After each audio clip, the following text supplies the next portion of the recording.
InterGlobe aviation, इसमें है कुछ इंटरेस्टिंग डेवलपमेंट। बड़ी ब्लॉक डील आज हुई है। गंगवाल फैमिली की तरफ से करीब 4% की हिस्सेदारी की बेची गई है। थोड़ा समझते हैं ये डिटेल्स। कुशल जरा बताइए, गंगवाल फैमिली मालूम था हिस्सा बेचने वाले हैं, आज उन्होंने कुछ हिस्सा बेचा है, क्या ये आखिरी सेल थी, क्या आगे और सेल्स हो सकती हैं, अब स्टेक होल्डिंग क्या है, आगे डेवलपमेंट्स क्या हो सकते हैं, जरा बताइए डिटेल्स में।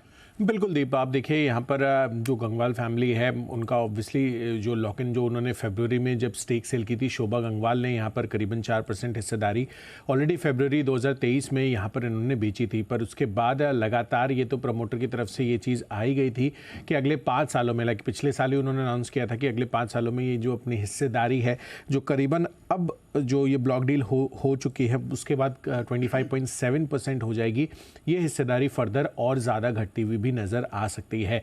बट बहरहाल अभी यहाँ पर ये जो डील होती हुई दिखी है, अब इसमें जो खरीदार है वो क्या निकल कर आते हैं उस पर तो हमारा फोकस रहेगा ही। पर साथ साथ आपको मैं अगर ट्रेजेक्ट्री बताऊँ तो जून 2022 में जहाँ पर जो गंगवाल परिवार है उनकी करीबन 36.5% हिस्सेदारी थी, वो घटते घटते सितंबर 2022 में 33.78% हुई, जहाँ पर उन्होंने करीबन 2.8% हिस्सेदारी बेची थी, लगभग 2000 करोड़ रुपए में।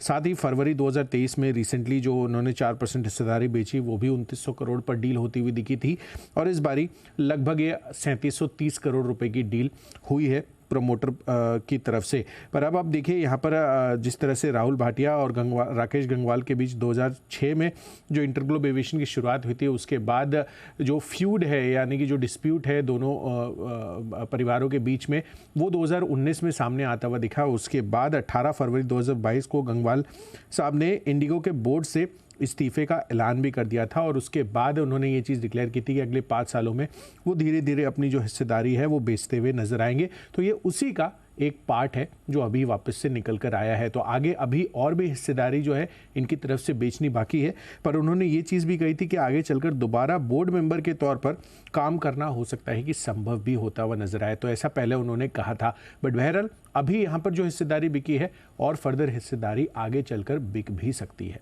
और हिस्सेदारी बिक सकती है। अभी कोई लॉक इन है कि अगले कुछ महीनों तक नहीं? हाँ, अगले कुछ महीनों तक, क्योंकि जैसे फरवरी में हुआ था तो मोस्ट लाइकली, हाँ, तो मोस्ट लाइकली अभी भी फिर से जो लॉक इन है, क्योंकि स्टेक्स सेम ही है। 4% हिस्सेदारी जो पहले बेची थी उसके बाद लॉक इन हुआ, अभी भी स्टेक फिर से 4% का है।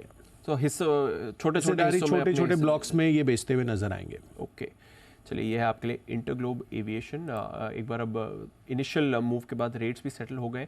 एक चार्ट चेक भी ले लेते हैं इंटरग्लोब एविएशन पर। जरा कुणाल जी, अब देखें, ब्लॉक डील हो चुकी है, थोड़ा प्रेशर तो ऑब्वियसली उसकी तरफ से आया है, बट समझा जा रहा है कि फंड्स की तरफ से अच्छी डिमांड भी रही है। चार्ट्स क्या कहती हैं सर? देखिए, चार्ट अच्छा है दीपांशु। स्टॉक में एक अच्छा करेक्शन भी हमने पिछले कुछ दिनों में देखा। लगभग 2700 का हाई लगा लेने के बाद स्टॉक अब 2450-60 के आसपास ट्रेड कर रहा है, और यहीं पर मुझे एक सपोर्ट नजर आता है। 2400 से 2450 के दरमियान सपोर्ट है।